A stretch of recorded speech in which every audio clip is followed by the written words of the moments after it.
My husband vanished for 6 long days and finally walked back in with a smug grin saying, "You should be thankful I even came home." I looked at him calmly and replied, "You're right, thank you. But this isn't your home anymore." Then I handed him the yellow envelope and watched every trace of color drain from his face. "You should be grateful I even came home." Silas stood in our hallway after 6 days of silence, looking refreshed and radiant, expecting gratitude for returning from the affair I'd already documented. He thought I was still the accommodating wife who'd ignore cologne I didn't buy and lies about conferences that didn't exist. He was wrong. But to understand how catastrophically wrong he was, I need to take you back 3 months to when I still believed in the marriage I thought we had. Back to when I was still Eliza Brennan who made excuses for suspicious behavior and convinced herself that trust meant not asking uncomfortable questions. Back to before I discovered that the foundation of 12 years together had been quietly dissolving while I was too busy maintaining appearances to notice the cracks. Before we continue, I want to thank you for being here and sharing these stories of resilience and strategic strength. If you believe that betrayal deserves accountability and that protecting yourself matters, please consider subscribing. It's free and helps us reach more people who need to hear this. Now let's see how this unfolds. My name is Eliza Brennan, and I'm a marketing consultant in Chicago specializing in brand strategy for mid-sized firms navigating digital transformation. For 7 years, I'd been married to Silas Montgomery, an architect at Morrison & Associates, one of the city's respected design firms. Before marriage, we'd dated for 5 years, which meant we'd spent 12 years total building what I'd believed was an unshakable partnership. Long enough to think I knew someone completely, long enough to be devastatingly wrong. We'd met at a community theater production of Our Town, where I was managing publicity and he was building sets. I remembered watching him work during rehearsals, the careful precision with which he measured lumber and assembled the skeletal structures that would become the play's temporary world. He'd approached me during a break, sawdust still clinging to his shirt, and asked if I wanted coffee. We talked for 3 hours at a diner 2 blocks from the theater, sketching dreams and future plans on paper napkins that we'd both saved for months afterward like they were precious artifacts marking the beginning of something significant. Those early years had been defined by beautiful struggle. Silas was establishing himself as an architect in a brutally competitive market, taking projects that paid poorly but built his portfolio and reputation. I was climbing from junior consultant to senior strategist, working 16-hour days to prove myself indispensable to clients who initially questioned whether someone my age could deliver strategic value. We'd survived on takeout food and shared ambition, celebrating small victories with champagne we couldn't quite afford and intimate dinners in our tiny apartment where the kitchen and living room occupied the same 12-foot space. My mother had disapproved initially, calling Silas's career path unstable and questioning whether an architect could provide the security she'd envisioned for my future. We'd proven her wrong together, or so I'd believed at the time. By the time we married,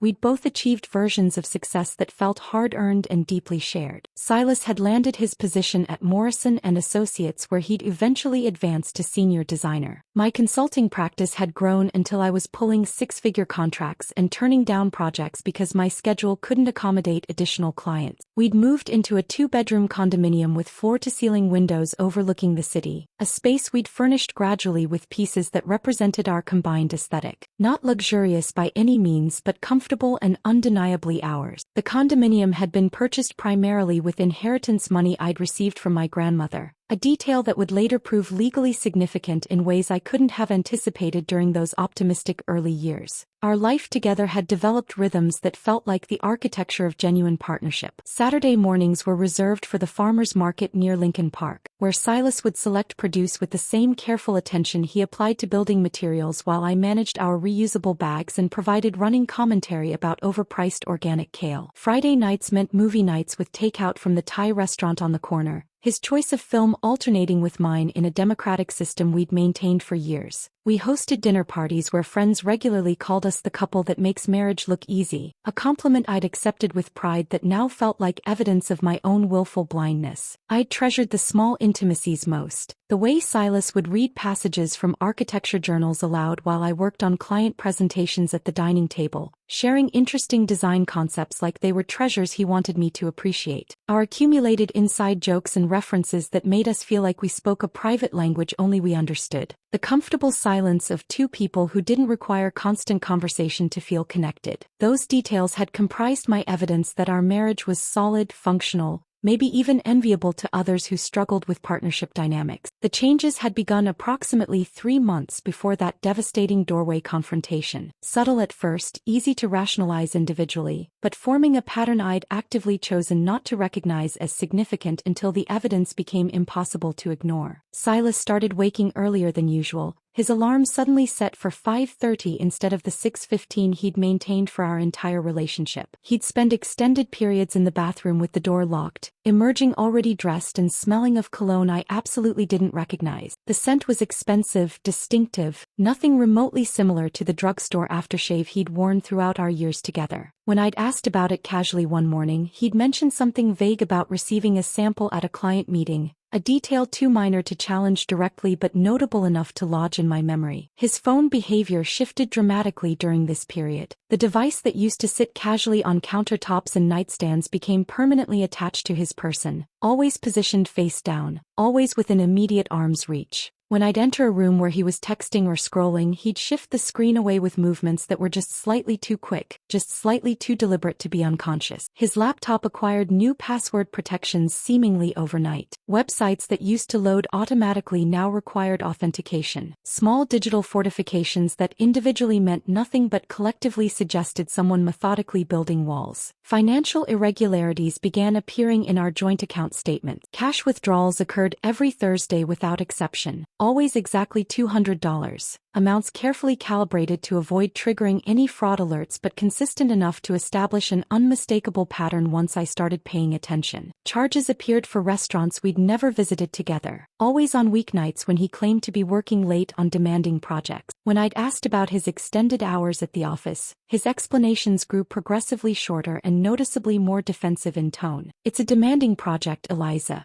You understand how deadlines work," he'd say with an edge of irritation that felt designed to discourage further questions. I did understand deadlines intimately. They were central to my own consulting work. But deadlines in my experience didn't typically require new cologne, secretive phone behavior, or regular cash withdrawals that formed suspicious patterns. My best friend Claire had noticed my deterioration before I'd fully admitted the problem to myself. During our monthly coffee meetup at our usual spot near Millennium Park, she'd studied me with the professional assessment of someone who spent her entire career documenting the dissolution of relationships. Claire was a divorce attorney, one of the most successful in Chicago, and someone I'd known since our college years who understood me well enough to recognize when something fundamental had shifted in my life. "You look completely exhausted," she'd said, not as casual observation but as clinical diagnosis that demanded explanation. "What's actually happening with you?" I'd found myself confessing details I hadn't consciously planned to share with anyone. Silas's growing emotional distance, the unexplained schedule changes, the cologne that smelled like expensive secrets, the phone guarding that suggested he was protecting information he didn't want me to access, the mounting sense that I was living with someone who remained physically present but had emotionally relocated to somewhere I wasn't invited to follow. Claire had listened without visible judgment, but I'd seen the recognition flash across her expression, the professional acknowledgement of a behavioral pattern she'd witnessed countless times in her legal practice. "Eliza, I've encountered this exact combination of behaviors at least 1,000 times professionally," she'd said carefully, her tone balanced precisely between personal friendship and professional observation. "I'm not definitively stating that Silas is having an affair, but I need you to understand that what you're describing represents textbook warning signs. Trust your instincts on this. They're usually accurate, and most people actually know the truth long before they're psychologically ready to consciously admit it to themselves." She hadn't pushed further after planting that seed. Claire understood intuitively that I needed to arrive at the conclusion independently rather than having it imposed from external sources. But that night, lying beside Silas as he scrolled through his phone with his back deliberately turned toward me, I'd felt something crack audibly inside my chest. Not my heart breaking exactly, but rather the foundation of my denial fracturing under the accumulated weight of evidence I could no longer successfully rationalize away. I'd been performing ignorance, actively protecting myself from a truth I'd already half discovered, and Claire's carefully chosen words had stripped away the last protective layer of willful blindness I'd been maintaining. The definitive confirmation arrived on a Tuesday evening when Silas made his first significant operational mistake. He left his laptop open on the kitchen counter while he showered, singing a John Mayer song I'd never once heard him play during our entire relationship. The screen glowed with his email inbox, and a notification appeared that fundamentally reorganized my understanding of reality. Last night was incredible. He's clueless. Can't wait for next week. The sender's name was Jennifer Caldwell, someone Silas had mentioned perhaps a dozen times over 3 years as his project manager at Morrison & Associates. Competent, he'd always said. Professional. Strictly business, nothing more. My hands trembled as I read the preview text repeatedly, hoping desperately that I'd somehow misunderstood the plain meaning of the words displayed before me, knowing absolutely that I hadn't. I didn't open the full email to read additional details. I didn't need to see more. Those 2 sentences contained everything necessary to understand what had been happening. My husband was having an affair. The woman involved knew about my existence and found my ignorance amusing enough to reference directly. They were actively planning future encounters with the casual comfort of an established pattern. I closed the laptop exactly as I'd found it, maintaining the precise angle and screen position. My mind felt eerily calm despite my heart racing with adrenaline. I returned to the kitchen counter where I'd been chopping vegetables for the stir-fry we'd planned to share, picked up the knife I'd set down moments earlier, and resumed the mechanical task. Each slice of the blade against the cutting board marked the ending of one version of my life and the beginning of something I couldn't yet fully envision. When Silas emerged from the bathroom wearing fresh clothes and that now identifiable cologne, he kissed my cheek with practiced affection that felt completely hollow. The gesture seemed rehearsed, performative, a routine maintained strictly for appearances rather than genuine emotional connection. He asked about my day using the tone of someone fulfilling an obligation. I responded with surface details about a client presentation, my voice remaining steady despite the chaos actively reorganizing itself inside my chest. We sat down to dinner together as we had countless evenings before. I watched him eat. I watched him scroll through his phone between bites with casual entitlement. I watched him exist in our supposedly shared space while clearly thinking about someone else, somewhere else, planning encounters that excluded and betrayed me. I smiled appropriately. I asked follow-up questions about his project deadlines that I now understood were partially fictional. I maintained the complete performance of normalcy while understanding with devastating clarity that I was sitting directly across from a stranger who merely happened to wear my husband's familiar face. The foundation hadn't just developed cracks. It had dissolved entirely beneath me, and I was only beginning to comprehend the full scope of what that collapse actually meant for everything I'd built my adult life around. The morning after discovering that email, I woke at 5 and couldn't fall back asleep. Silas was still breathing deeply beside me, oblivious to the fact that the woman lying next to him had stopped being his wife in any meaningful sense and had become something closer to an investigator documenting a crime scene. I slipped out of bed quietly, made coffee I couldn't taste, and sat in my car outside a coffee shop 3 blocks from my office at 7 in the morning, staring at Claire's contact information on my phone screen. My pride wrestled violently with my survival instinct. Asking my best friend for divorce attorney recommendations felt like publicly announcing my marriage's death certificate, transforming private suspicion into irreversible reality. Once I made this call, there would be no pretending I'd misunderstood that email or that some innocent explanation existed for cologne and Thursday night hotel charges. This call would make the betrayal official, would force me to stop performing the role of trusting wife and start preparing for the role of ex-wife. But the alternative terrified me more. Confronting Silas without preparation,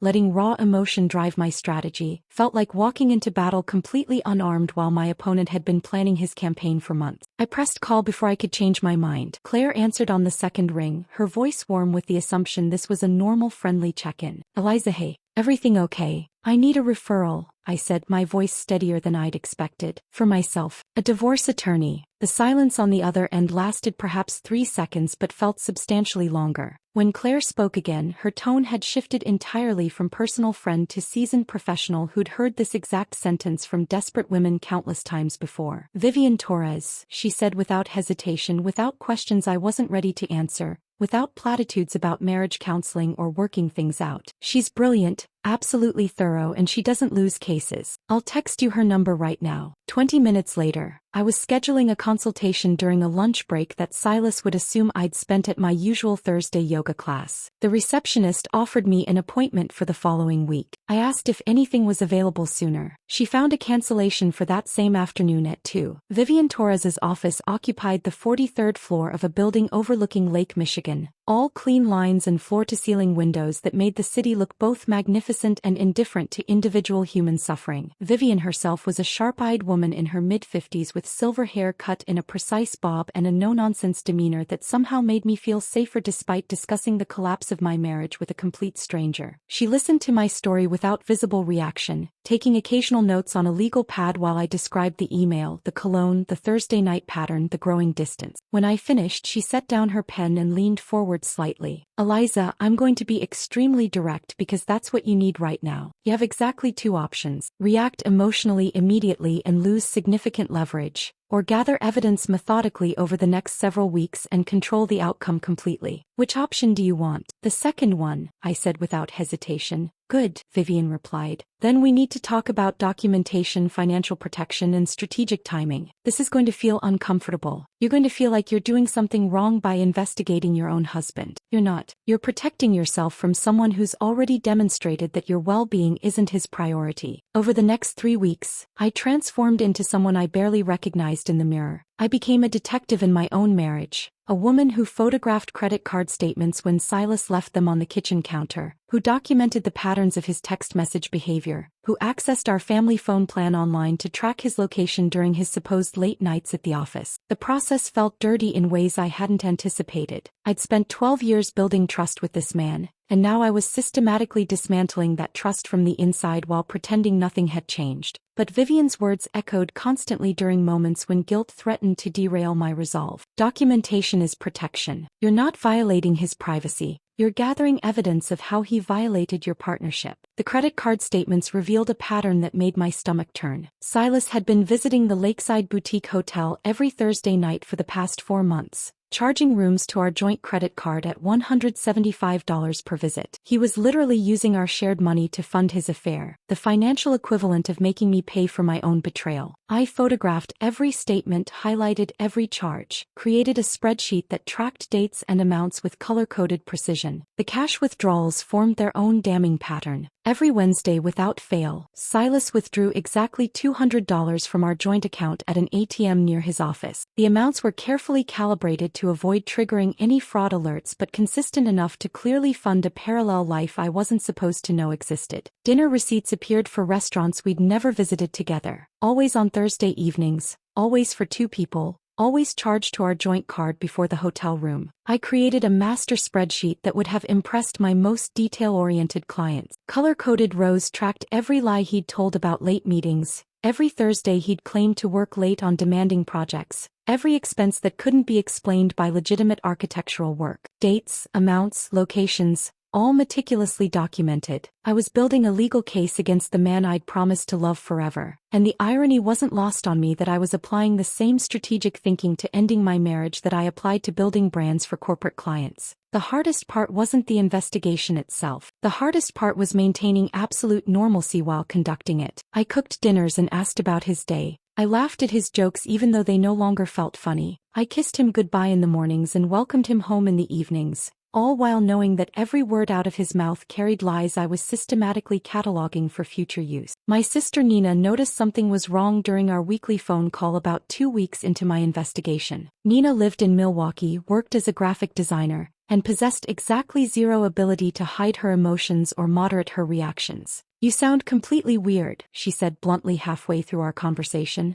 "What's actually wrong?" I hesitated, knowing that telling Nina would open a door I couldn't close. But the weight of carrying this alone had become unsustainable, and I needed someone in my family to know the truth even if I wasn't ready for broader exposure. The confession poured out in a flood I couldn't control. The email, the cologne, the hotel charges, the evidence I'd been gathering. Nina's response was immediate and entirely predictable. "I'm going to kill him," she said, her voice rising with genuine rage. "I'm literally going to drive to Chicago right now and set his office on fire. Or maybe just his car. Does he still park in that garage on State Street?" "Nina, no," I said firmly, recognizing the dangerous edge in her voice. "You can't do anything. If you confront him or cause any kind of scene, you'll completely ruin my legal strategy." Over the following days, Nina called repeatedly, each conversation escalating in intensity. She wanted to confront Silas directly. She wanted to expose him publicly on social media. She wanted to accidentally encounter him and Jennifer somewhere with her camera phone ready. Her protective rage was cathartic to witness but terrifying to manage. "You need to promise me you'll let me handle this my way," I insisted during one particularly heated conversation. "Vivian has a strategy. If you interfere you could actually hurt my case." Nina agreed reluctantly, but I could hear the barely restrained fury in her voice. The situation became more complicated when she mentioned telling our mother Eleanor, a traditional woman who'd always adored Silas and believed strongly in the sanctity of marriage vows. "Mom needs to know what he's doing to you," Nina argued. "She deserves to understand why her son-in-law is a lying piece of—" "No," I interrupted. "Mom can't know yet. She'll try to fix it. She'll want me to go to counseling or give him another chance or pray about it. I can't deal with that right now." Nina promised silence, but I heard the difficulty of that promise in her voice. My sister had never been good at keeping secrets, especially ones that made her angry. The breakthrough in my investigation came when Vivian recommended a private investigator named Marcus Webb. Marcus was a former Chicago police detective who'd transitioned into private investigation work specializing in marital cases. He was expensive, requiring $2,000 upfront, but Vivian promised he was worth every cent. "He'll get you photographs, comprehensive documentation, behavioral patterns, everything you'll need for settlement negotiations," she explained. "This isn't about punishing your husband. It's about ensuring you have leverage." Marcus worked for exactly 2 weeks, following Silas during his supposed late nights and weekend site visits. When he delivered his report, professionally bound with tabs separating different categories of evidence, I had to sit down before opening it. The photographs were devastating in their casual intimacy. Silas and Jennifer walking hand in hand along a beach I didn't recognize, sharing dinner at a restaurant with wine glasses and candlelight, kissing in a parking lot with the comfortable ease of an established couple rather than the nervous excitement of a new affair. Every image was time-stamped and geotagged, creating an irrefutable timeline that matched exactly with the dates Silas had claimed to be working late or visiting project sites. But Marcus's report contained information beyond the affair itself. He discovered that Silas had been renting a lakeside cabin 40 minutes outside Chicago for the past 6 months. The rental agreement was in his name, paid with our joint credit card, a romantic getaway property he'd been using for extended encounters I'd known nothing about. The financial analysis Marcus included hit hardest. He'd calculated that Silas had spent approximately $12,000 of our joint savings on this affair over the past 6 months. Hotel rooms, restaurant dinners, the cabin rental, gifts that Jennifer received while I received nothing. Our shared money funding his betrayal. Marcus looked at me across his desk with an expression that mixed professional detachment with genuine sympathy. "Mrs. Montgomery, your husband isn't just cheating," he said quietly. "He's actively stealing from your shared future to fund it. That matters legally. That changes the calculation significantly." I drove home that evening with Marcus's report in my bag and a clarity I hadn't possessed before. This wasn't just an affair born from temporary dissatisfaction or midlife crisis. This was calculated, sustained, financially significant betrayal. Silas had been building a parallel life while allowing me to subsidize both his legitimate existence and his secret one. That night at dinner, I watched him eat the pasta I'd prepared and felt absolutely nothing. No love, no anger. Just cold assessment of someone who'd proven himself unworthy of either emotion. The Friday morning Silas left arrived with deceptive normalcy. He emerged from the bedroom at his usual time, dressed in business casual attire with his small rolling suitcase already packed and waiting by the door. He approached me in the kitchen where I was preparing coffee and kissed my forehead with the same practiced affection he'd displayed for months, a gesture that now felt entirely mechanical. "Conference in Minneapolis this weekend," he announced, his tone carrying the casual confidence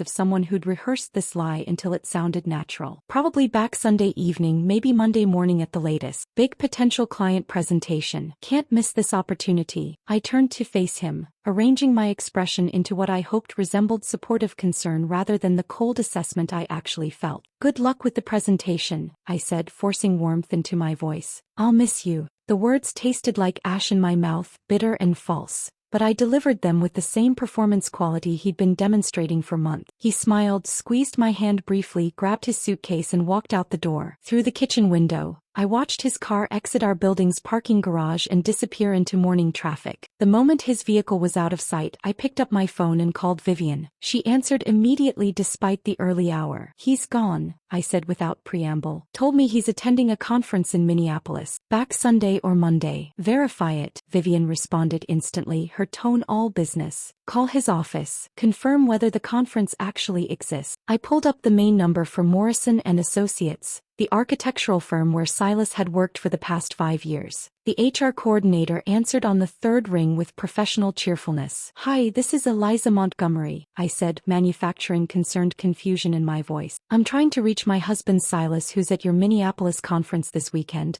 but I've completely forgotten which hotel you're using. Can you help me with that information?" The pause on the other end lasted just long enough to confirm what I already suspected. When the coordinator spoke again, her tone carried genuine confusion rather than professional discretion. "Mrs. Montgomery, I'm sorry, but we don't have any conferences scheduled anywhere this quarter. Our next company event isn't until the spring symposium in March. Are you certain about the location and date?" I thanked her politely, maintained my composed tone despite the confirmation burning through my chest, and ended the call. Silas hadn't gone to Minneapolis for any legitimate business purpose. He'd gone wherever Jennifer was waiting, probably to that lakeside cabin Marcus had documented, and he'd constructed this elaborate lie with such practiced ease that it was absolutely clear this wasn't his first fictional conference. Sunday arrived and passed with complete silence, broken only by a single text message that appeared on my phone at 9 in the evening. Extended. Don't wait up. No apology for the change in plans. No explanation for why a weekend conference had suddenly expanded into something longer. Just casual dismissal delivered in 6 words that assumed I'd accept whatever narrative he chose to provide. I stared at that message for several minutes, feeling something shift fundamentally inside me. The abandonment I might have felt during earlier stages of our relationship had transformed into something colder and infinitely more dangerous to him. Strategic resolve. Monday morning, I began dismantling our shared life with surgical precision. The locks changed first. I contacted a 24-hour locksmith service and had them install completely new mechanisms on our condominium door by noon. The lease was solely in my name, something I'd established 3 years earlier when we'd moved into this building using inheritance money from my grandmother. That detail, which had seemed irrelevant during happier times when we'd believed our partnership was permanent, now became crucial legal protection. I contacted our building management office and updated the authorized occupant list, formally removing Silas Montgomery from any access rights to the property. The property manager expressed mild surprise but processed the change without requiring extensive explanation. Building policy allowed leaseholders to modify access privileges at their discretion. Tuesday, I addressed our financial entanglement.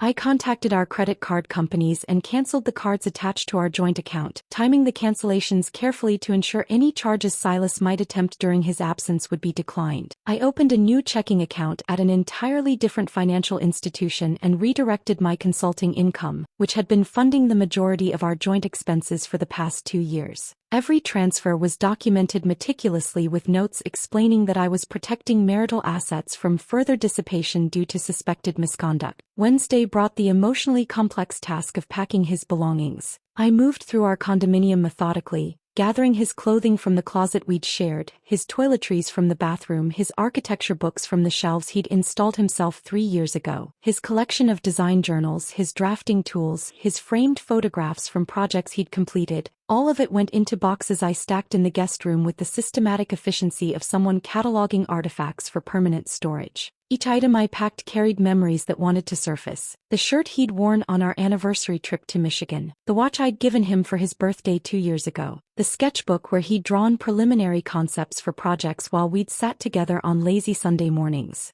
I forced myself to treat these objects as evidence of a life that had already ended rather than remnants of something worth grieving. Emotion was a luxury I couldn't afford during these critical 72 hours. The physical dismantling felt both devastating and strangely empowering. I was actively choosing my response rather than passively accepting whatever narrative Silas would eventually present upon his return. 12 years of accumulated partnership compressed into boxes and policy changes. The architecture of our shared existence systematically deconstructed while he was presumably building intimate memories with someone else. Marcus called Wednesday afternoon, day 5 of Silas's unexplained absence. with an update delivered in his characteristically direct manner. "I have what you need," he said simply. "Can you meet?" We arranged to meet at a coffee shop in a neighborhood far from anywhere I typically frequented, reducing any chance of encountering someone who might recognize me and ask uncomfortable questions I wasn't prepared to answer publicly. Marcus arrived carrying a manila envelope and a USB drive, both of which he placed on the table between us with the solemnity of someone delivering crucial evidence in a criminal investigation. The printed photographs he spread before me showed Silas and Jennifer at what I now recognized as the lakeside cabin from his earlier surveillance reports. These images were different from the previous documentation, more intimate and somehow more damaging in their casual domesticity. They were cooking together in the cabin's small kitchen, Jennifer laughing at something while Silas stood behind her with his arms around her waist. They were sitting on the deck with wine glasses catching sunset light, their body language displaying the comfortable ease of an established couple rather than the nervous excitement of a new affair. One photograph in particular struck me with physical force. Silas and Jennifer at a small restaurant in the nearby town, sitting across from each other at a corner table. Silas wore the new navy jacket I'd noticed hanging in our closet last month, something I'd assumed he'd purchased for work presentations. Jennifer wore a delicate silver necklace that caught the light in ways that suggested it was expensive, possibly a gift funded by money from our joint accounts. Marcus had also captured them loading grocery bags into Silas's car, ordinary domestic activities that looked exactly like a couple on vacation managing the practical details of their temporary shared life. The ordinariness of it somehow made the betrayal more complete. "They're not hiding," Marcus observed, watching my face process the images. "They're comfortable, established, not taking particular precautions. This isn't new behavior for them. This is routine." He handed me the cabin's rental agreement, which he'd somehow managed to obtain through methods he declined to specify. Silas had signed it using his real name and paid the deposit with our joint credit card. The arrogance was breathtaking. He'd literally charged his affair accommodations to our shared account, making me an unwitting financial participant in my own betrayal. Thursday evening, with Silas entering his 6th consecutive day of unexplained absence, I sat at our dining room table with documents spread before me like battle plans.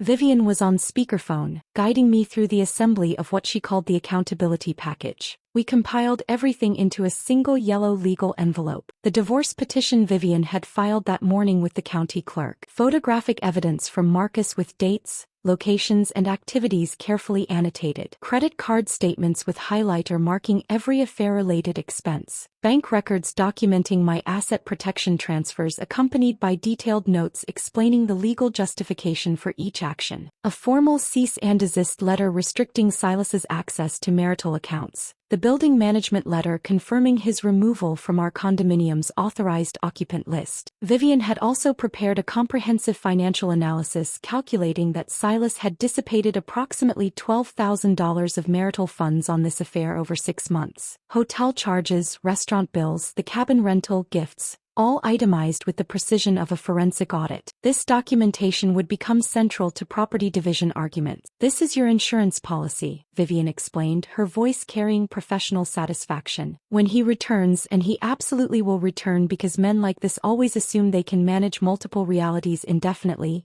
you hand him this envelope. Don't argue, don't explain, don't engage emotionally, just hand it to him and watch his understanding of the situation reset completely in real time." I sealed the yellow envelope and placed it precisely in the center of our coffee table, positioned where it would be immediately visible to anyone entering the condominium. It sat there like a landmine waiting to be triggered, like a bomb with a timer set to detonate the moment Silas walked through the door he no longer had keys to access. That night I slept better than I had in months, not from happiness or satisfaction, but from the profound relief of knowing I'd converted pain into strategy and grief into protection. I'd spent 6 days building consequences while Silas had spent 6 days believing consequences didn't apply to him. Friday evening arrived with the weight of inevitability. I'd spent the day working from home, attempting to focus on client presentations while my attention kept drifting to the yellow envelope positioned precisely in the center of the coffee table. Around 6 o'clock, I heard the distinctive sound of a key attempting to turn in the lock that no longer recognized it. The metallic scraping continued for several seconds, confusion evident in the increasingly forceful attempts. Then silence. 30 seconds later, my phone buzzed with an incoming text message. I'm outside. Lock isn't working. I stood slowly, picked up the yellow envelope and walked toward the door with measured steps. Through the peephole, I observed Silas standing in the hallway with his small duffel bag, looking nothing like a man who'd just spent 6 days doing something worthy of guilt or shame. His hair was freshly cut, styled differently than usual. He wore a charcoal gray sweater I'd never seen before, paired with jeans that also appeared new. His entire appearance suggested someone returning from a rejuvenating vacation rather than an extended deception. I took a deliberate breath, steadied my hands around the envelope and opened the door. The sight of him standing there, looking so utterly comfortable and untroubled, nearly fractured the composure I'd been carefully constructing for this exact moment. Not because I missed him or felt residual affection, but because the complete absence of guilt on his face confirmed everything I'd come to understand about the person he'd become. Or perhaps had always been beneath the performance I'd mistaken for genuine partnership. His expression registered mild annoyance rather than contrition, as though the malfunctioning lock represented the primary inconvenience of his evening. His eyes met mine with the casual entitlement of someone who'd never seriously considered that actions might generate consequences. Then he spoke the words that would permanently crystallize my understanding of how completely our realities had diverged. You should be thankful I even came home. Honestly, Eliza, after the week I've had, walking back in here feels like a sacrifice. The audacity momentarily stole my ability to respond. He'd vanished for 6 consecutive days with a fabricated story about a conference that didn't exist. He'd spent that time at a lakeside cabin with his project manager, engaging in the affair I'd been documenting for months. And now he stood in our hallway framing his return as some magnanimous gesture I should receive with gratitude. For a fraction of a second, I felt the deeply ingrained urge to accommodate, to smooth over tension, to prioritize his comfort over my own reality. That impulse had been trained into me through years of partnership where maintaining peace had gradually become more important than maintaining truth. But the weight of the envelope in my hands anchored me to the strategy Vivian and I had constructed. You're right, I said, keeping my voice level and emotionless. Thank you for coming home, but this isn't your home anymore. I extended the yellow envelope toward him, holding it in the space between us like a physical border marking territory he no longer had permission to cross. Your early severance package. Everything you need to know is inside. Silas took the envelope with the confidence of someone who still fundamentally believed he controlled the narrative of our relationship. He tore it open without particular care, the same casual dismissiveness he might apply to opening routine mail, and began scanning the first page. I watched his face transform in real time, a masterclass in the physical manifestation of dawning comprehension. Confusion appeared first as his eyes moved across the legal language of the divorce petition Vivian had filed. Then comprehension as he turned to the second page and encountered the first of Marcus's photographs showing him and Jennifer at the lakeside cabin. Disbelief flickered across his features as he continued flipping through pages that documented his affair with timestamps, geotagged locations and financial records. His hands began trembling visibly around page 4, which contained credit card statements with highlighted charges for hotel rooms, restaurant dinners and the cabin rental. By the time he reached page 7, Vivian's comprehensive financial analysis calculating the $12,000 he'd dissipated on his affair, all color had drained from his face. What is this? The question emerged as barely more than a whisper, his voice cracking midway through. You can't just, this isn't legal. You can't lock me out of my own home. I leaned against the doorframe,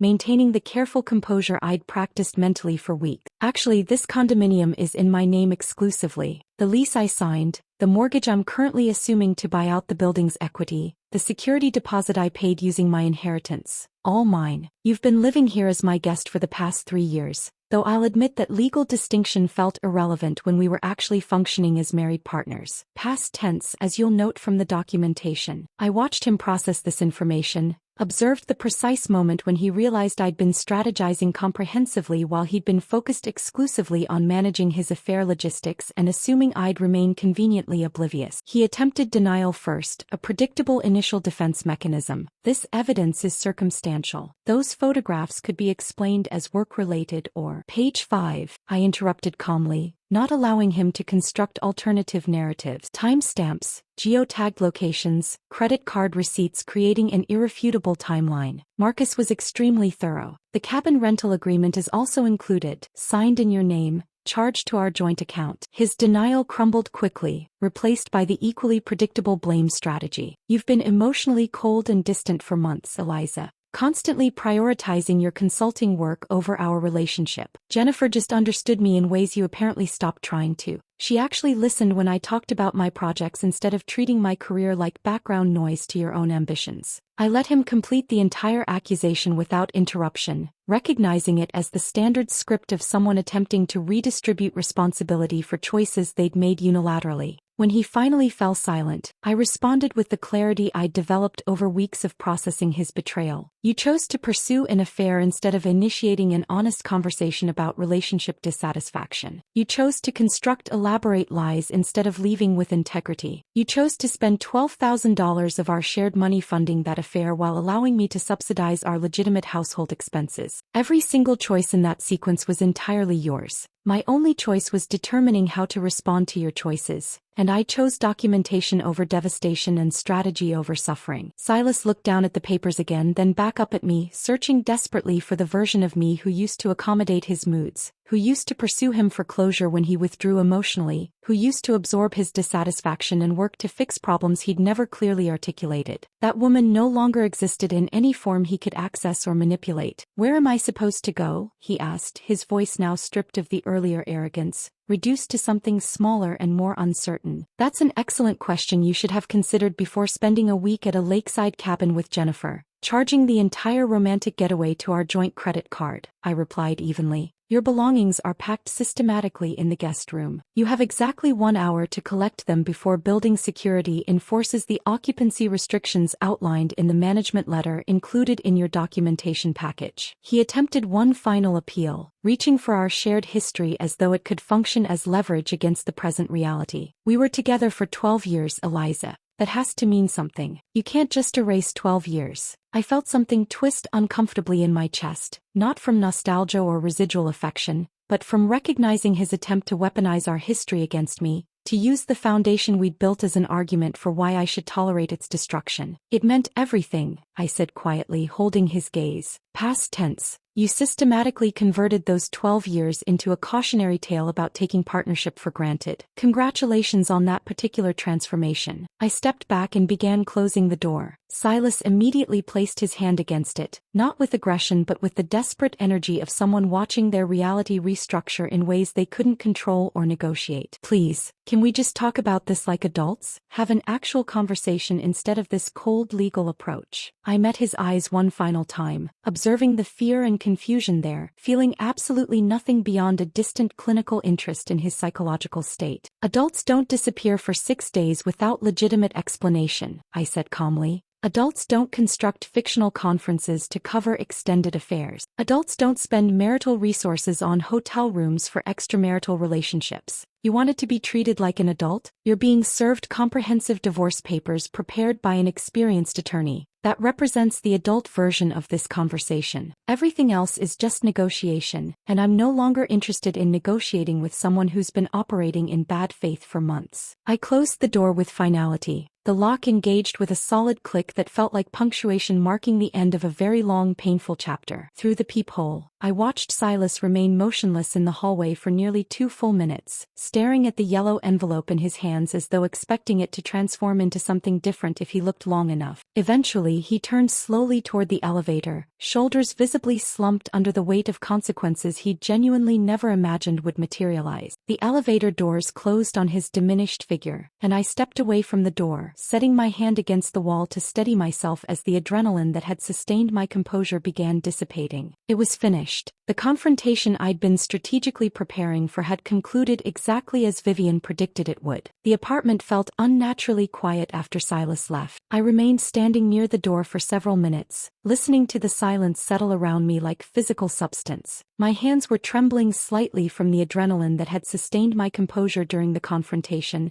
and I pressed them flat against the cool wall to steady myself. The weekend passed in a strange suspended state where I existed somewhere between relief and anticipation. I knew the confrontation at my door represented only the beginning of a longer process, not a clean ending. Silas would need to process what had happened, and processing would inevitably lead to reaction. Monday morning arrived with unexpected developments that confirmed my instincts about consequences extending beyond our private dissolution. My phone rang at 10:15 with a call from an unknown number displaying a downtown Chicago area code. I answered cautiously, and a professional female voice introduced herself as Patricia Winters, Human Resources Director at Morrison & Associates. Mrs. Montgomery, I'm calling regarding information we've received concerning a relationship between two of our employees, she said, her tone carefully neutral in the way HR professionals master when discussing potentially litigious situations. We're conducting an internal investigation and wanted to inform you as a professional courtesy, given that you may be affected by these developments. I sat down slowly, uncertain what response was appropriate or expected. I appreciate you letting me know, I said carefully. Patricia continued with measured precision. When you called our office several days ago inquiring about a conference in Minneapolis, that inquiry was noted in our system as it raised questions about employee whereabouts and company representations. Subsequently, several staff members reported observing behavior between Mr. Montgomery and his project manager Jennifer Caldwell that appeared to violate our workplace conduct policies. We take these matters seriously, particularly when they involve supervisor-subordinate relationships that may create hostile work environments for other team members. I learned over the following days, through carefully worded updates Patricia provided and through information Marcus continued gathering,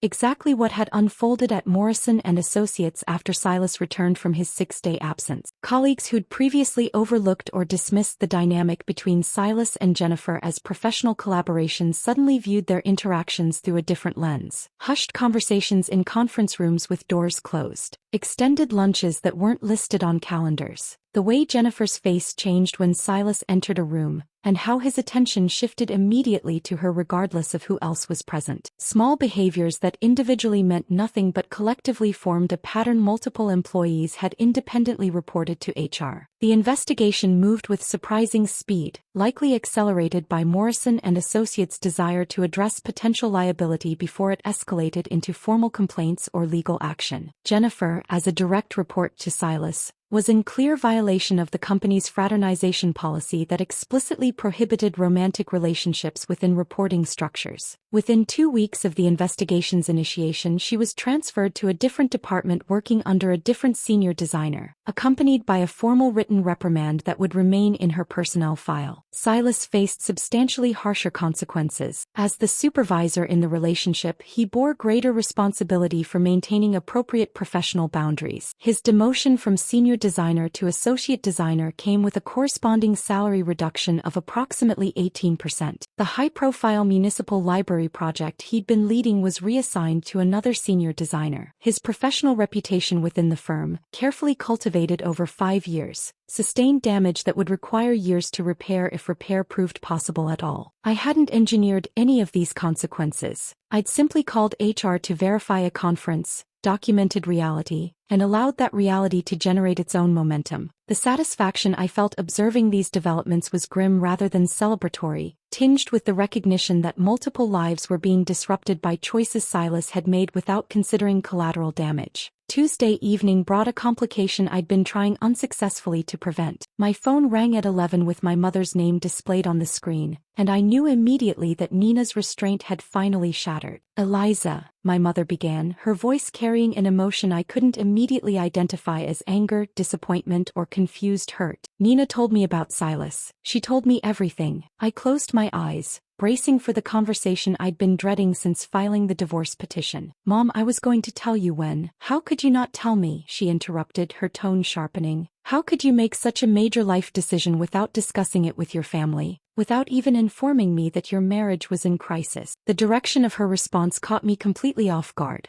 I'd anticipated sympathy, offers of support, perhaps questions about how I was managing emotionally. Instead, my mother seemed primarily upset about being excluded from the decision-making process. "I needed to handle this my own way," I said carefully. "I needed space to think clearly without." "Marriage is about working through difficulties, Eliza," she said, her voice taking on the lecturing tone I remembered from childhood when I disappointed her expectations. "You don't just throw away 12 years because of a temporary crisis. Have you considered counseling? Have you made any genuine attempt to understand what drove Silas to this behavior?" What role your own actions might have played in creating distance between you. Her words landed like physical blows. My mother, who'd always adored Silas, who'd praised his career accomplishments at every holiday gathering, who'd held him up as an example of the stable partner she'd hoped I'd find, apparently couldn't process that he'd systematically betrayed me. Instead, she was redirecting focus to my secrecy and questioning whether I'd adequately examined my own contribution to marital breakdown. I attempted explaining the evidence. The affair that had lasted months, not days. The $12,000 he'd spent from our joint accounts. The fictional conference and 6-day disappearance. The calculated deception that demonstrated this wasn't a momentary lapse but a sustained pattern of choices. My mother countered each point with traditional wisdom about forgiveness, commitment, and the complexity of long-term relationships. Everyone makes mistakes, Eliza.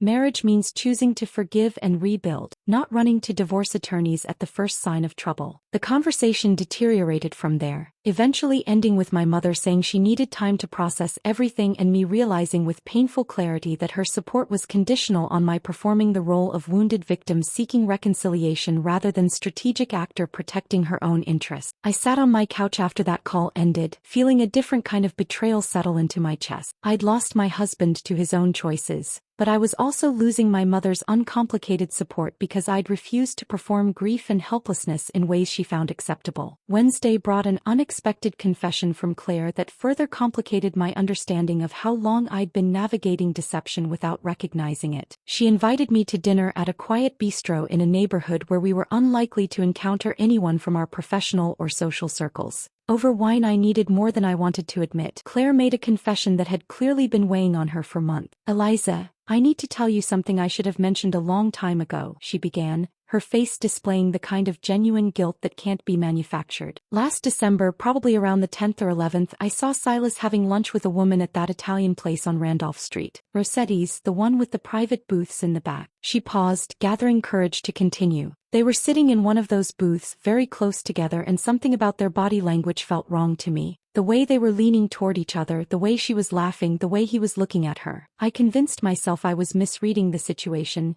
that I shouldn't plant suspicion in your marriage without concrete proof, that maybe she was just a colleague and they were discussing work in a comfortable way. Claire met my eyes with visible distress. When you called me asking for a divorce attorney referral, everything clicked into place immediately. I'd witnessed the affair in its early stages and said absolutely nothing. I convinced myself I was protecting you from potentially unfounded suspicion, but really I was just avoiding an uncomfortable conversation. I didn't know how to process this information. Part of me felt betrayed by her months of silence. Part of me understood the impossible position she'd occupied, trapped between potentially destroying my trust in my marriage based on ambiguous observation and potentially allowing me to continue investing in a relationship that was already compromised. I'm not angry, I said slowly, working through my reactions as I spoke. You were in an impossible situation. If you'd been wrong, I would have resented the suspicion. Since you were right, I resent the silence. There wasn't a good option available to you. Claire reached across the table, gripping my hand. I'm so sorry. I should have trusted you to handle difficult information. I should have trusted your strength instead of trying to protect you from potential pain. The conversation shifted something in our friendship, introducing new complexity but also deeper honesty. We talked for hours about the impossible ethics of friendship, about when loyalty means speaking uncomfortable truths, about how Claire's professional exposure to failing marriages had made her perhaps too cautious about intervening in mine. Thursday brought information from Marcus that I found grimly satisfying in ways that probably said unflattering things about my emotional state. He called mid-afternoon with an update I hadn't specifically requested but that Vivian had authorized him to continue gathering. Thought you should know your husband's romantic situation is deteriorating rapidly, Marcus said without preamble. Jennifer Caldwell is actively distancing herself from him. She's declining his calls, avoiding him at work beyond what's professionally required. And I observed her at a wine bar last night with a different man who appeared to be more than casual company. He continued in his characteristically dry tone. I also obtained text message content between Jennifer and one of her friends where she described Silas as becoming excessively dependent and dramatic now that the affair has professional consequences. Direct quote, "He keeps calling wanting to talk about our future and I'm realizing he's just a guy who cheated on his wife, not some romantic hero. The whole thing feels exhausting now that it's not secret anymore. I absorbed this information with complicated emotions. The woman who'd participated in destroying my marriage was now abandoning Silas because consequences proved less romantic than secrecy. Affairs apparently thrived on deception and died when exposed to ordinary daylight reality. Vivian believes this information strengthens our settlement position, Marcus added. Demonstrates that Silas destroyed a 12-year marriage for a relationship that couldn't survive exposure, which undermines any argument that he deserves consideration for temporary emotional crisis or genuine alternative partnership. I thanked Marcus and ended the call, sitting quietly with the knowledge that Silas was now experiencing his own version of abandonment and betrayal. I didn't feel satisfaction exactly, more a grim recognition that consequences were distributing themselves with a certain organic justice I hadn't needed to engineer. The week following Marcus's update about Jennifer's abandonment of Silas brought developments that fundamentally altered my understanding of what I'd been navigating. I'd believed I was dealing with an affair, a betrayal of emotional and physical fidelity that had lasted several months. What Vivian's financial analyst uncovered suggested something far more calculated and substantially more disturbing. Vivian called me on a Thursday afternoon requesting an urgent meeting at her office. Her tone carried a weight I hadn't heard before, not quite anger but something close to controlled outrage on my behalf. I arrived within the hour, and she had bank statements and financial records spread across her conference table like evidence at a criminal trial. Eliza, my forensic accountant, found something during the asset discovery process. Vivian began without preamble. Silas didn't just have an affair. He's been systematically planning financial separation for at least 6 months, possibly longer. She slid several documents toward me. Bank statements for an account I'd never seen before, opened at an institution we'd never used together, solely in Silas's name. The account had been established in early March,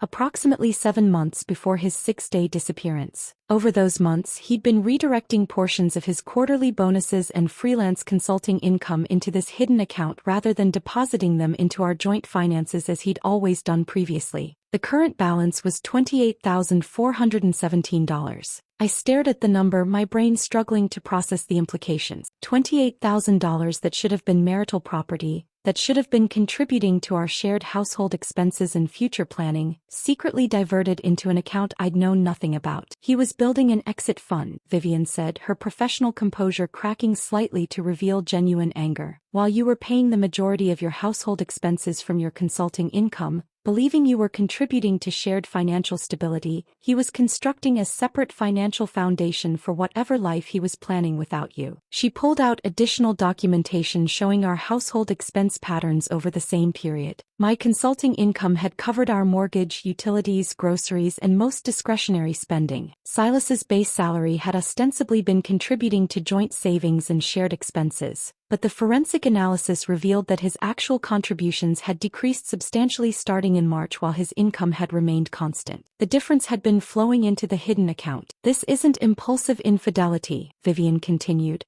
This is calculated financial planning for abandonment. The affair with Jennifer wasn't a crisis or temporary breakdown. It was his audition for a new life he'd been methodically preparing to fund with money he stole from your marital partnership. The realization restructured everything I'd understood about the timeline and nature of his betrayal. The lakeside cabin, the expensive restaurant dinners, the gifts Jennifer had received. All of it had been funded by money he'd diverted from our shared future while allowing me to subsidize his daily existence. He hadn't just been unfaithful. He'd been systematically robbing our partnership to finance his escape from it. I drove home from Vivian's office in a state of cold fury that felt qualitatively different from anything I'd experienced during the previous weeks. Betrayal of fidelity was devastating. Betrayal of trust was profoundly painful. But this level of calculated financial deception felt like a different category of violation entirely. The following day brought information from Marcus that added another dimension to my understanding of who Silas actually was beneath the performance I'd mistaken for authentic partnership. He called mid-morning with a tone that suggested he was delivering information he knew would be difficult to receive. I interviewed several of Silas's former colleagues as part of the background investigation for your settlement proceedings, Marcus began.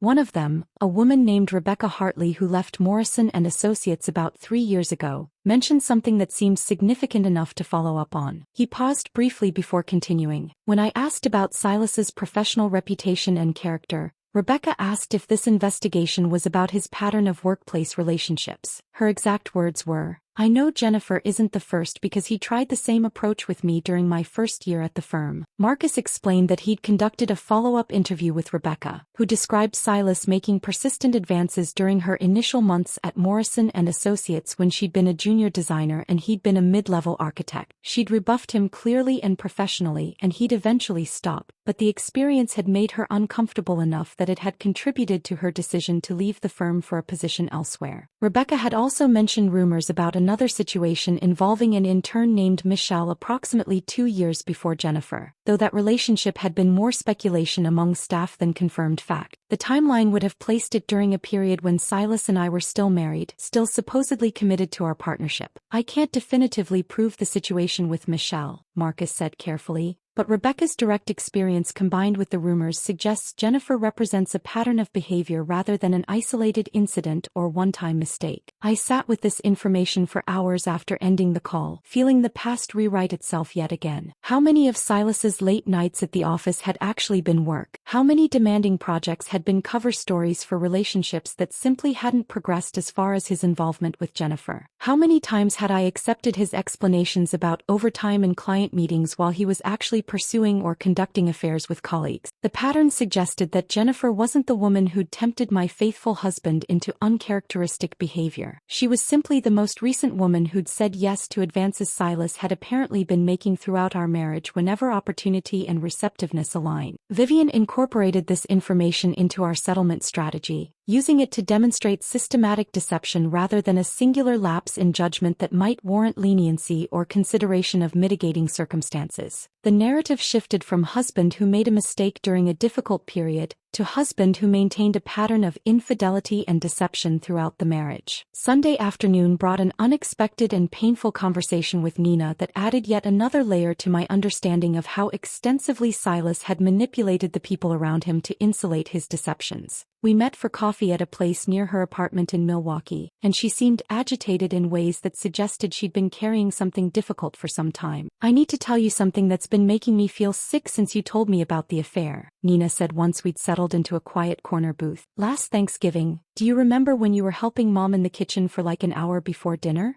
I nodded, uncertain where this was leading. "Silas and I ended up alone on the porch during that time," Nina continued, her voice tight with emotion. "I'd been noticing that he seemed different, distracted, and that you seemed stressed in ways you weren't talking about. So I said something to him. I told him I'd noticed he seemed distant from you lately, and that if he was having doubts about the marriage or going through something difficult, he needed to address it honestly with you rather than letting problems build." She paused, her hands gripping her coffee cup with visible tension. "He looked me directly in the eye, Eliza, with this completely sincere expression and said, 'Nina, I love your sister. You're just seeing work stress, not distance from her. Everything between us is fine. I appreciate you caring enough to check, but I promise you there's nothing to worry about.'" Nina's voice cracked slightly as she continued. "He lied to me so convincingly while he was actively cheating on you that I actually felt guilty afterward for suspecting there might be problems. He manipulated me into being his character witness, into reassuring myself that their marriage was solid, and I completely believed him." Her revelation explained the intensity of Nina's rage when I'd first told her about discovering the affair. Her anger hadn't just been protective fury on my behalf. It had been partially about her own sense of complicity, about having been weaponized against her own instincts and used to validate a false narrative. "That's why I wanted to confront him so badly," Nina said. "Why I had to force myself not to drive to Chicago and destroy something of his. He'd made me complicit in your deception. He'd used my trust and my love for you as a tool to further insulate his lies." I reached across the table and gripped her hand. "You're not complicit. He manipulated you the same way he manipulated me. That's what he does apparently. He constructs narratives and performs sincerity until people believe the version of reality he's selling." The final piece of understanding arrived unexpectedly while I was packing the remaining items from the guest room to be shipped to whatever address Silas had provided his attorney. Tucked between 2 architecture textbooks on the bottom shelf, I found a leather-bound journal I'd never seen before. Professional ethics and basic respect for privacy suggested I shouldn't read someone's private journal, but curiosity and the need to understand what had actually been happening in the mind of someone I'd shared 12 years with overwhelmed those considerations. The entries dated back approximately 2 years, and they provided a window into Silas's internal narrative that was simultaneously illuminating and deeply infuriating. He'd written extensively about feeling underappreciated in our marriage, about how I'd supposedly changed after my career success and started earning more than him, about how our relationship had become emotionally stale and professionally competitive rather than supportive. The entries were masterful exercises in retrospective justification. He'd systematically rewritten our entire marriage history, reframing normal partnership dynamics as evidence of my failure to adequately appreciate or understand him. Quiet evenings working on separate projects became evidence that I'd stopped engaging with his interests. My career success became proof that I'd prioritized professional achievement over emotional intimacy. Normal relationship patterns that every long-term couple experiences were transformed into evidence of fundamental incompatibility. One entry from approximately 3 months before his disappearance read, "E doesn't understand ambition anymore. She's become too comfortable, too settled in her success. J makes me feel alive again, seen in ways I haven't felt in years.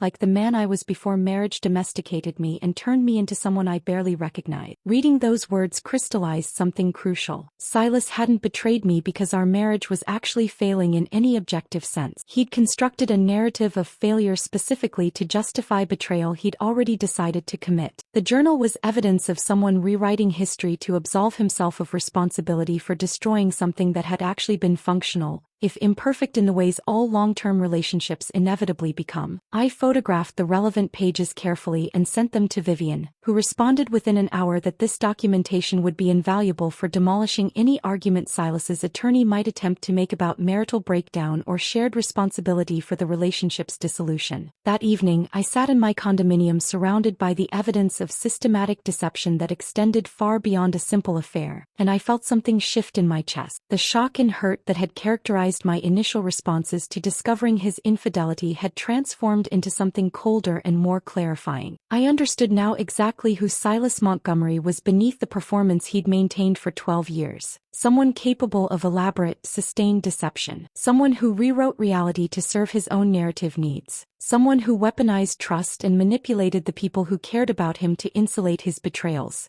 And I understood with absolute clarity that protecting myself from that person had been the most important decision I could have made. The settlement conference was scheduled for a Tuesday morning in early November, approximately 6 weeks after I'd served Silas with the divorce petition at our condominium door. The intervening weeks had been consumed with document preparation, financial discovery, and the methodical construction of the legal case that would determine how our 12-year partnership would be formally dissolved. I arrived at the courthouse 45 minutes early, meeting Vivian in the lobby where she reviewed our strategy one final time. She carried 2 leather portfolios containing organized documentation of everything we'd gathered: Marcus's photographic evidence, financial records demonstrating asset dissipation and concealment, the journal entries I'd photographed, testimony from Rebecca Hartley about Silas's pattern of workplace relationships, and the findings from Morrison and Associates' internal investigation. "Remember that settlement conferences are designed to avoid trial," Vivian instructed as we rode the elevator to the 4th floor. "Judge Reeves will hear both sides and push toward resolution. Your job is to remain composed regardless of what Silas or his attorney say. Let me handle all substantive responses." The conference room was aggressively institutional: fluorescent lighting, gray carpet, a rectangular table surrounded by office chairs that had seen better decades. Judge Reeves, a woman in her early 60s with silver hair and an expression suggesting she'd presided over countless variations of this same painful scenario, arrived precisely at 9 and introduced herself with professional efficiency. Silas entered 3 minutes later with his court-appointed attorney, a public defender named Matthew Grant, who appeared simultaneously overworked and underprepared. Silas looked substantially different than he had 6 weeks earlier at our doorway confrontation: thinner, with shadows under his eyes that spoke to poor sleep and considerable stress. His suit hung slightly loose, suggesting weight loss he hadn't intended. When his eyes briefly met mine before he sat down across the table,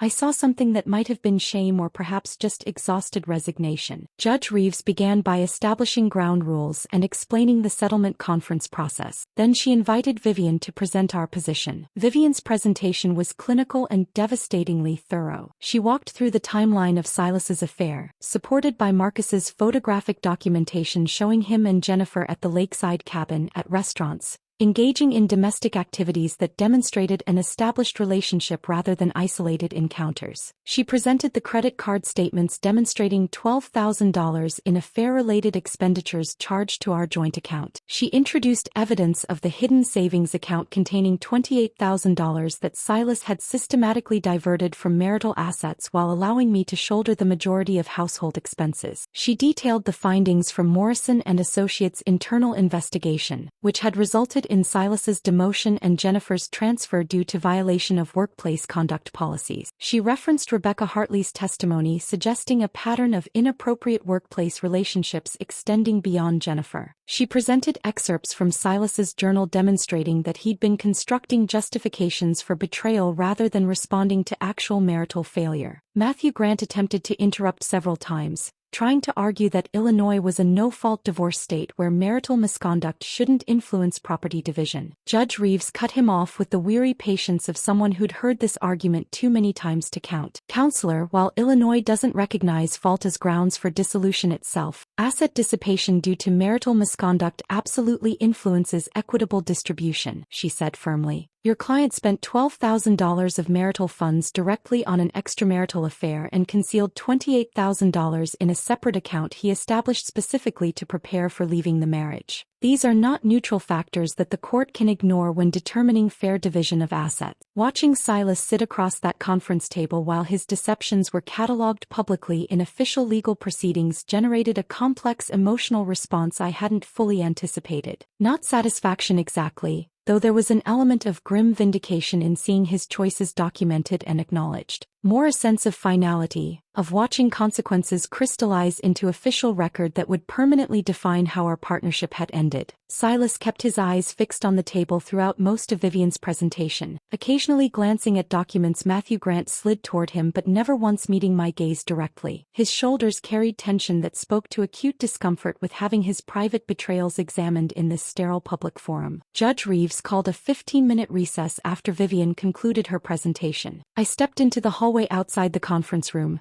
needing distance from the claustrophobic space where my marriage was being systematically dismantled into financial calculations and legal terminology. Silas emerged from the conference room perhaps 2 minutes later. His attorney remained inside, likely reviewing documents or preparing whatever weak counterarguments might be available given the comprehensive evidence Vivian had presented. Silas approached me slowly, stopping approximately 6 feet away with visible hesitation. "Eliza, please," he said, his voice carrying a desperation I'd never heard from him during our 12 years together. "This has gone too far. We can still fix this situation. I made serious mistakes, I acknowledge that completely, but what you're doing now, destroying my career, taking everything, this feels vindictive rather than proportional." I looked at this man I'd loved and trusted and built a life with, and felt nothing beyond distant clinical observation. The emotional connection that had once defined my understanding of who I was in relation to him had been completely severed by the accumulated weight of his deceptions. "Vindictive would be public exposure beyond legal proceedings, Silas," I replied evenly. "Vindictive would be sending Marcus's photographs to every architect in Chicago. Vindictive would be contacting Jennifer's family to explain exactly how their daughter spent her weekends. What I'm actually doing is protecting assets you systematically attempted to steal and ensuring you bear appropriate financial consequences for choices you made freely and repeatedly over an extended period." He shifted approaches, his eyes developing a glossy quality that suggested either genuine emotion or performed distress. "Don't you remember who we were together?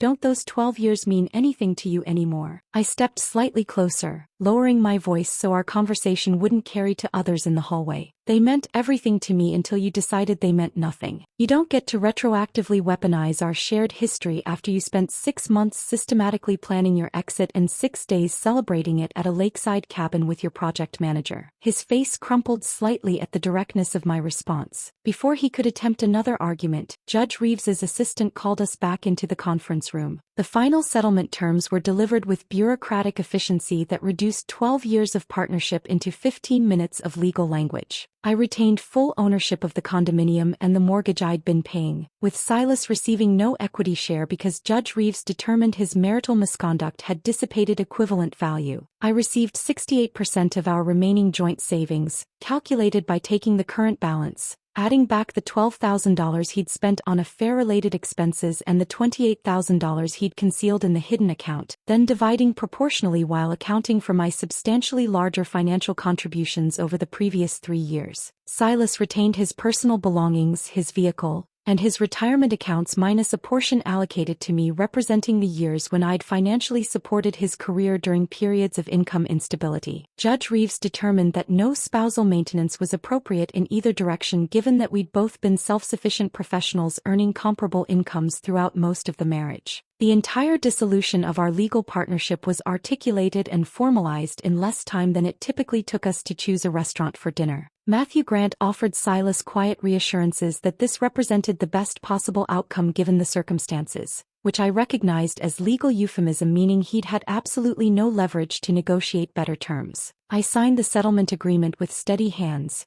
each signature functioning as punctuation marking the definitive end of a very long, increasingly painful chapter. Silas signed with hands that trembled visibly, his attorney guiding him through each required signature line with patient instruction. Standing on the courthouse steps afterward, autumn wind cutting through my coat, I felt something shift in my chest. Not happiness or triumph, but a lifting of weight I'd been carrying for months. Vivian stood beside me, professional satisfaction evident in her expression. "You executed this perfectly," she said, and I understood she was offering professional assessment rather than personal comfort. "You documented comprehensively, protected yourself financially, and refused to let emotion compromise strategy. That's precisely why the settlement favored you so decisively." I watched Silas emerge from the courthouse entrance 20 feet away, Matthew Grant speaking to him in tones too low to hear while Silas stared at nothing in particular. He looked smaller somehow, physically diminished by the official acknowledgement of his choices and their consequences. For a brief moment, our eyes met across the distance. I saw him searching my face for something, perhaps regret or residual feeling or some opening he might exploit to attempt reconciliation or renegotiation. I offered him nothing beyond neutral acknowledgement of his presence. Then I simply turned away, walking toward the parking structure where my car waited, moving deliberately toward the life I'd been methodically rebuilding while he'd been occupied destroying the previous version. Vivian accompanied me to my car, and before I opened the door she said something I would remember during the difficult weeks that followed. "Revenge isn't about making someone hurt proportionally to how much they hurt you," she said quietly. "It's about making certain you don't hurt anymore." You just accomplished exactly that.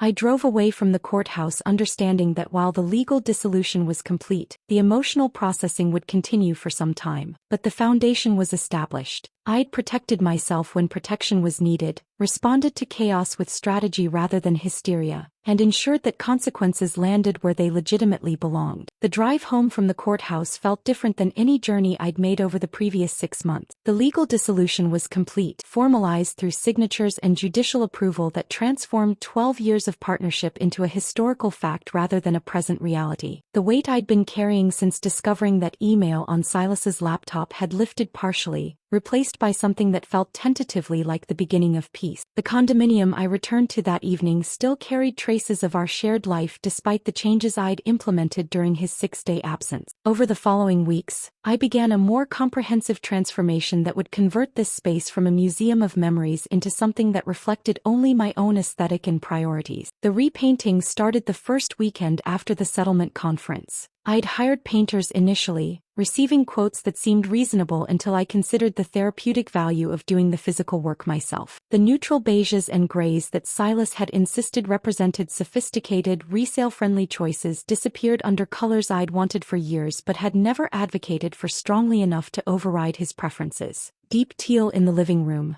a shade that caught light from the floor-to-ceiling windows in ways that shifted throughout the day. Warm terracotta in the bedroom, creating an atmosphere that felt restful rather than sterile. Soft sage in what had been our shared bedroom but was now being converted into a dedicated home office. Each wall I painted felt like reclaiming territory that had been ceded gradually over years of compromise that had somehow always tilted toward his preferences rather than representing genuine partnership negotiation. The physical labor proved unexpectedly therapeutic, the repetitive motion of rolling paint across surfaces allowing my mind to process emotions I'd been suppressing during the strategic phases of documentation and legal maneuvering. The furniture changes followed naturally. The modern sectional couch Silas had loved, which I'd always found aggressively uncomfortable despite never articulating that clearly enough to prevent its purchase, was donated to a charity that furnished apartments for families transitioning out of homelessness. The glass dining table that showed every fingerprint and watermark, requiring constant maintenance I'd somehow become solely responsible for, was replaced with a solid wood table from an estate sale that carried its own history and required no particular maintenance beyond normal cleaning. I purchased a vintage leather reading chair from a consignment shop in a neighborhood I'd never explored during the marriage, positioning it beside the window where morning light pooled most generously. That chair became my favorite space in the entire condominium, a location specifically designated for quiet mornings with coffee and books, activities that required no accommodation of anyone else's schedule or preferences. The bookshelves filled gradually with titles I'd been meaning to read for years but had somehow never prioritized during the period when maintaining a marriage had consumed energy I hadn't fully recognized I was expending. I hung photographs from solo trips I'd taken before meeting Silas, visual reminders that I'd existed fully and independently before our partnership and would continue existing fully after its dissolution. The transformation of physical space supported a parallel transformation of social connections that had been neglected or diminished during the marriage years. Claire and I navigated the complicated new dynamic our friendship had acquired after her confession about seeing Silas with Jennifer months before I'd confirmed the affair myself. We met for dinner regularly over several months, having conversations that were sometimes difficult but ultimately strengthened our connection through increased honesty. One evening in late December, over wine at the bistro where she'd made her initial confession, I told her something I'd been processing since that conversation. "I understand the impossible position you were in last December," I said carefully. "You were trying to protect me from potential false accusations while also respecting my agency to discover truth on my own timeline. Those were both valid concerns that created an impossible situation with no clearly correct choice." Claire's visible relief suggested she'd been carrying guilt about her silence for months. "I've been terrified that you'd never fully forgive me for not saying something when I first saw them together," she admitted. "I forgive you completely," I said, meaning it, "but I need you to promise that if you ever observe something concerning in the future,